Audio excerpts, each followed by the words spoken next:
지금부터 자연어 처리를 위한 딥 러닝으로서 우리는 어떻게 문서를 이해하는가에 대해서 기본부터 차근차근 알아보도록 하겠습니다. 자연어 처리에는 많은 분야가 있습니다. 음성을 인식하는 분야도 있고요. 다양한 문서를 인식하는 방법도 있고요. 다양한 응용 분야가 많을 겁니다. 즉 사람의 말이라는 이 자연어를 어떻게 하면 컴퓨터라는 디지털 시스템이 알아듣게 할 것인가 혹은 이해하게 할 것인가가 우리의 주된 목적이라고 할 수 있습니다. 그 많은 응용 분야 중에서 우리가 생각할 때 가장 대표적인 응용 분야는 아마도 검색 엔진일 것입니다. 여러분 구글이나 네이버 같은 데에서 검색창에서 검색어를 입력합니다.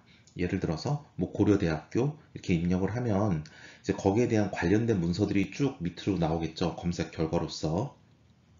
그러면 신기한 게 이 전 세계에 있는 이 많은 웹사이트 중에서 그 고려대학교라는 단어가 있는 그 사이트들을 과연 우리 이 컴퓨터는 그렇게 빠른 시간 내에 어떻게 검색해낼 수 있는가, 어떻게 이렇게 다 찾아낼 수 있는가, 이게 굉장히 우리에겐 궁금한 부분입니다. 그래서 그걸 하기 위한 이제 자동화된 기술이 있습니다. 그게 바로 이 두 가지 TF-IDF라는 기술과 그 다음에 Similarity라는 기술이 있습니다. 자, TF-IDF라는 것에 대해서 먼저 한번 보도록 하겠습니다. 이 TF-IDF라는 기술은 다른 게 아니라 Term Frequency Inverse Document Frequency라는 용어의 줄임말이라고 보시면 되겠습니다. 즉 문서가 하나 주어졌을 때 이 문서가 과연 어떠한 의미를 가지는지를 우리는 이제 알아보아야 되는데요. 사람이 그 문서를 읽고 실제로 의미를 이러하구나 라고 이해해서 우리가 말을 해주는 게 아니라 컴퓨터가 자동으로 수학적인 연산을 통해서 주요한 단어들을 뽑아내야 됩니다. 그럼 어떻게 그걸 할 것인가가 이제 우리의 기본적인 목적이고 우리가 오늘 배워야 될 사항이 되겠습니다. 자, 두 번째는 여러분 보시다시피 Similarity라는 게 있습니다. Similarity는 뭐냐면 유사도입니다. 즉 검색어를 집어넣었을 때 고려대학교 넣었으면 고려대학교라는 단어를 주된 키워드로 가지는 문서들을 뽑아줘야 되겠지만 고려대학교에 좀 변형적인 언어들이 있을 수 있습니다. 고려대라고 하든지 아니면 고대 이렇게 입력을 했을 때에도 관련된 문서가 나오려면 과연 단어들 간에는 얼마나 유사도가 있는지를 밝혀내야 됩니다. 우리야 이미 관습적으로 고려대학교라는 단어는 고려대라는 단어와 동일하다라고 할 수 있지만 컴퓨터 입장에서는 엄밀히 말하면 다른 단어입니다. 특히나 고려대학교와 고려대는 학교라는 단어가 빠졌을 뿐 앞에 세 글자가 똑같지만 고대라고 한다면 이게 같다고 딱 보여지진 않습니다. 모든 대학 이름을 우리가 약어로 부를 때에는 고려대학교처럼 이제 뒤에 학교라는 단어를 빼고 고려대라고 부르는 건 모든 대학 이름을 부르는 줄임말의 기본적인 원리라고 보시면 됩니다. 예를 들어서 서울대학교다라고 한다면 서울대학교나 서울대나 같은 걸 의미한다는 걸 우리는 알고 있습니다. 이런 걸 쉽게 규칙으로 만들 수는 있어요. 하지만 고려대학교와 고대는 관습적으로 그렇지 고려대학교는 고대라고도 부르지라고 알지만 서울대학교를 서대라고 부르지는 않을 겁니다. 이것처럼 일반화된 규칙이 없이 그냥 사람들끼리 암묵적으로 쓰다 보니까 고려대라고도 줄일 수도 있고 고대라고도 줄일 수 있다라는 건 우리가 이미 다 아는 것이고 하지만 사람들은 서울대학교는 서울대라고 줄여 부를 수는 있지만 서대라고는 부르지 않는다라는 것도 관습적으로 알 수 있습니다. 하지만 컴퓨터는 그걸 모르죠. 그래서 단어들 간의 유사도 판단이 그렇게 컴퓨터 입장에서는 쉬운 일은 아닙니다.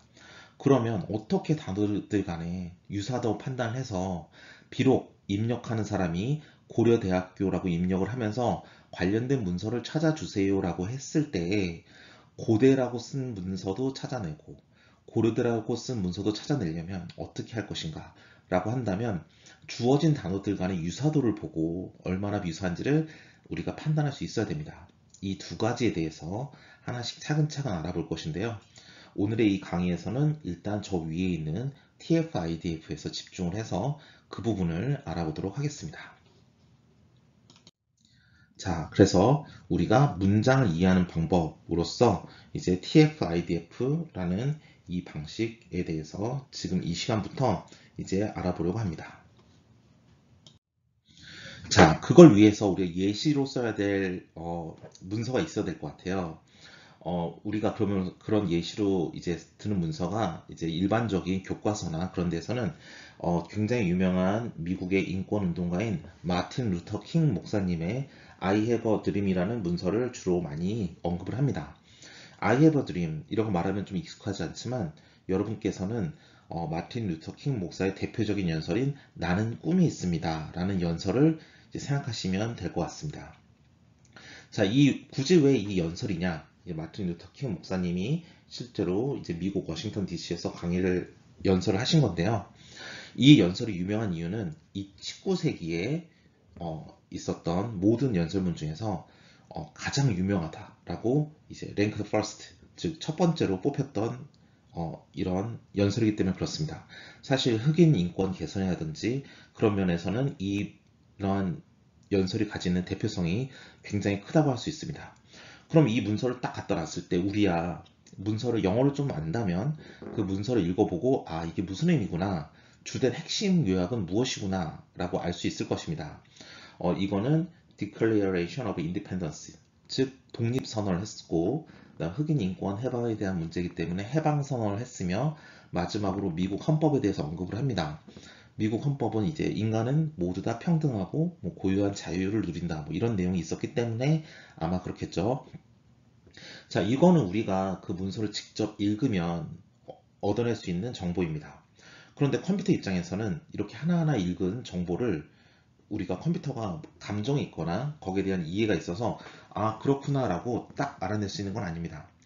컴퓨터는 자동적으로 문서가 들어왔을 때 요약어를 뽑아내고 그걸 통해서 이 문서가 가지는 의미를 자동적으로 디지털로 정보를 가지고 있어야 그 문서를 요약해서 가지고 있는 것이고 그 문서를 검색하기 위한 키워드가 입력이 됐을 때 거기에 맞춰서 이 문서를 찾아낼 수 있는 것이겠죠. 사실 이거를 그 정보 검색이라고 부르는 연구 분야에서는 다큐먼트 서머라이제이션, 즉 문서의 요약, 자동 요약이라고 부르는 이제 부분이기도 합니다. 자, 그럼 우리가 이 연설문을 요약을 할 텐데요. 그 전에 이제 수학적인 분석을 해봐야 되겠죠. 이 연설문에 대해서.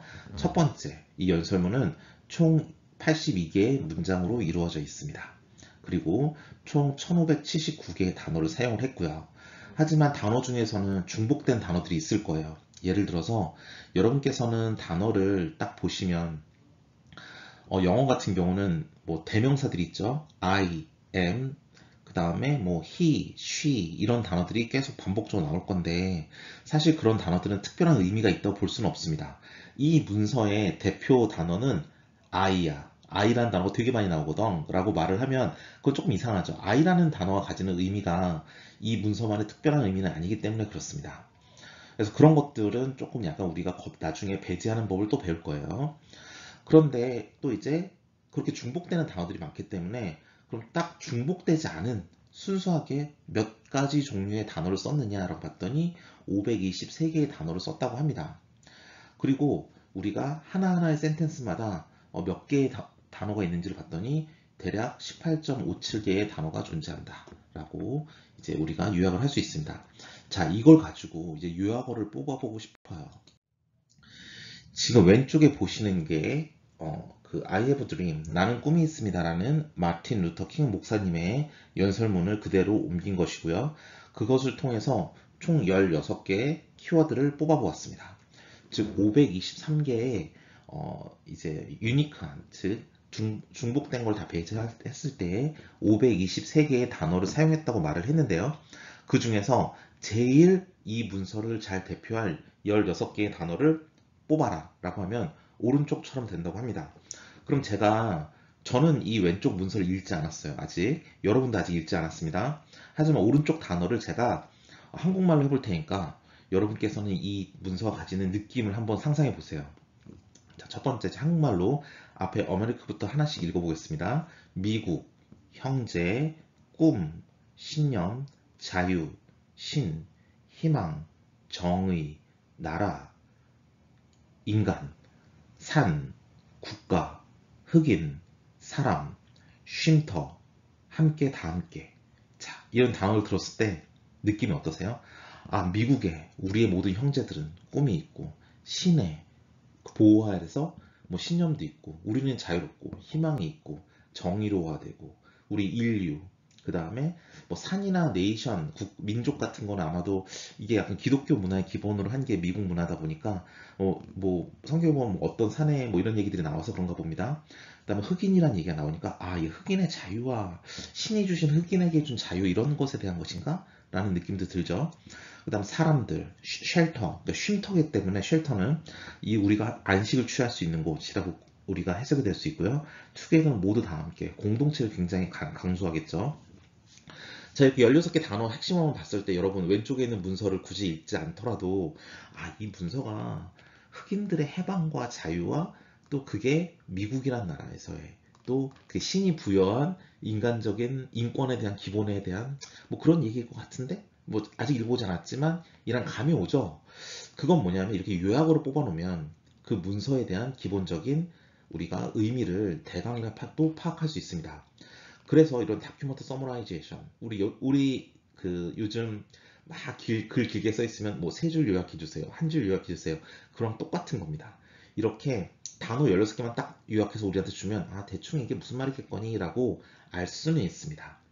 컴퓨터에서는 이렇게 16개의 단어를 뽑은 다음에 그것들 다 숫자로 가지고 있어야 돼서 일종의 숫자 하나로만 가지고 있다면 이 단어들 각각이 가지는 고유한 특성을 우리가 제대로 다 살릴 수 없기 때문에 벡터 형태로 벡터로 만들어야 여러 개의 숫자를 넣으면서 단어 하나하나마다 좀 많은 풍부한 표현을 해줄 수 있겠죠. 그래서 이렇게 16개의 단어를 벡터로 표현해 놓고 벡터들 간에 얼마나 비슷한지에 대한 유사도 판단을 함으로써 우리는 연관 단어를 찾아내요. 그거는 우리 다음 강의인 similarity, 유사도에서 보게 될 거지만 일단 여기서는 이렇게 단어를 뽑는 이유는 이 단어 16개를 뽑아야 이게 나중에 검색 엔진에서 키워드로 들어왔을 때 이 문서를 찾아줄 수 있는 근거가 된다는 거죠. 그럼 이걸 하기 위해서 우리는 뭘 쓰느냐? 이런 16개 단어를 뽑는 게 너무 좋을 것 같아요. 다 안 읽어도 되잖아요. 컴퓨터에게 왼쪽 문서를 주면 자동으로 저렇게 16개 단어만 딱 뽑아준다면 우리는 너무 편리하게 이걸 다시 벡터로 만들고 그 벡터로 된 새로운 검색어가 들어왔을 때 유사도 판단을 통해서 유사한 애들만 뽑아서 여기에 걸리면 이 문서를 도출해주면 되니까 너무 좋은 거죠. 그럼 어떻게 하면 자동적으로 저 16개의 단어를 뽑아낼 수 있지?가 우리의 오늘의 질문입니다. 그걸 하기 위해서 우리는 Term Frequency, Inverse Document Frequency라는 메소드를 사용합니다. 실제로 저 16개의 단어를 뽑는 건 이제 저러한 방법을 사용해서 뽑았어요. 이건 무엇이냐? 아주 간단합니다. Term Frequency, 즉 단어의 빈도예요. 이 문서에서 예를 들어서 드림이라는 단어가 반복적으로 계속 나온다. 그러면 당연히 이 문서를 대표하는 단어는 드림이겠죠. 그래서 아주 단순합니다. 이 문서에서 반복돼서 많이 나오면 그 단어가 이 문서를 대표하는 단어이다 입니다. 그럼 텀 프리퀀시 하나만으로도 충분하네요. 이 텀이 스몰 t고요. 그 다음에 다큐먼트, 현재 우리 보고 있는 문서가 이 스몰 d가 되겠습니다. 이걸로 충분할 것 같은데? 그쵸? 이 문서에서 굉장히 어떤 단어가 많이 나온다면 그 단어가 우리의 핵심 단어야. 아주 좋습니다. 그런데 여러분 보시면 여기 I 이런 단어 굉장히 많이 나올 것 같아요. 대명사죠?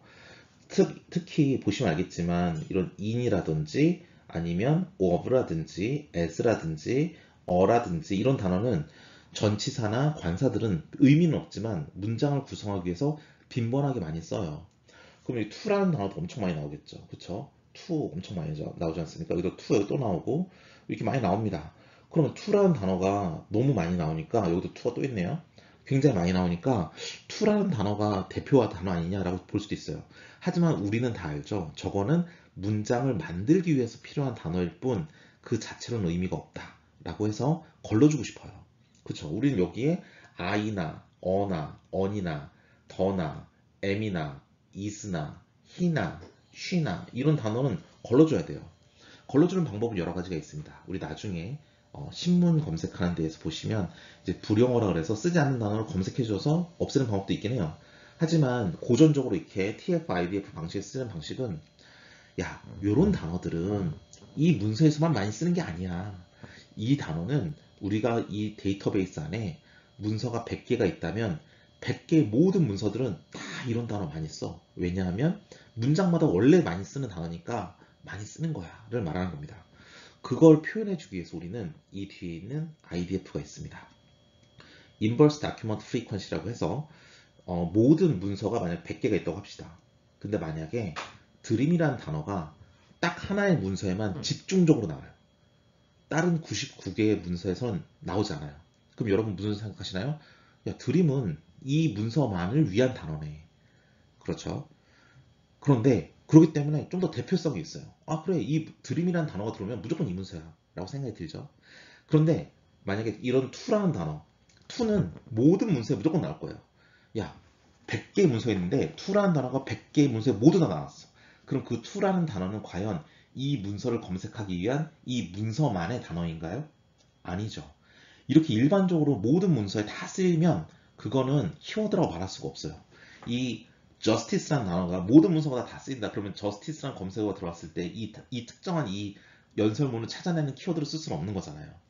그래서 만약에 그 텀이 우리 키워드가 모든 문서의 집합이라고 해서 대문자를 표현했습니다.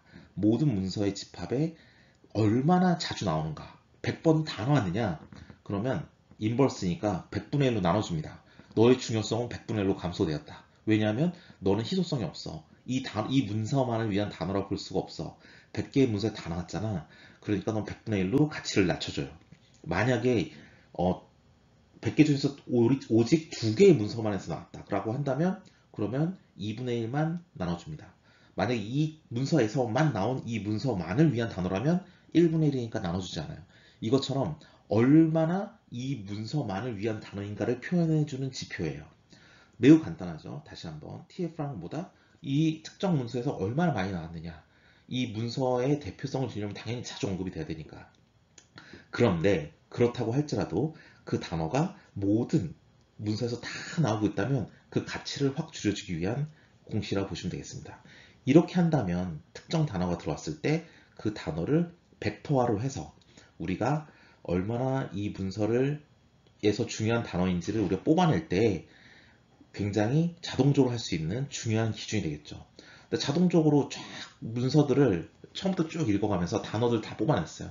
그런 다음에 야, 단어를 다 뽑았더니 김중원이란 단어가 혹은 고려대라는 단어가 엄청나게 많이 나온다. 대표성이 있어. 이거 고려대학교에 대한 문서인 것 같아. 근데 내가 가진 모든 문서에 다 고려대라는 단어가 있다. 그러면 이건 대표성이 떨어지죠. 그거를 반영해준 시라 보시면 되겠습니다. 이게 검색 엔진의 가장 중요한 알고리즘이고 아직도 쓰입니다. 그런데 이게 어디서 언급이 되냐면 교과서에서 Introduction to Modern Information Retrieval이라고 해서 현대 정보 검색이라는 교과서인데요. 무려 1983년도, 즉 지금부터 한 40년 전에 나온 교과서에 실려 있을 정도로 그때에도 이미 교과서에 나올 정도로 널리 알려진 알고리즘이었어요.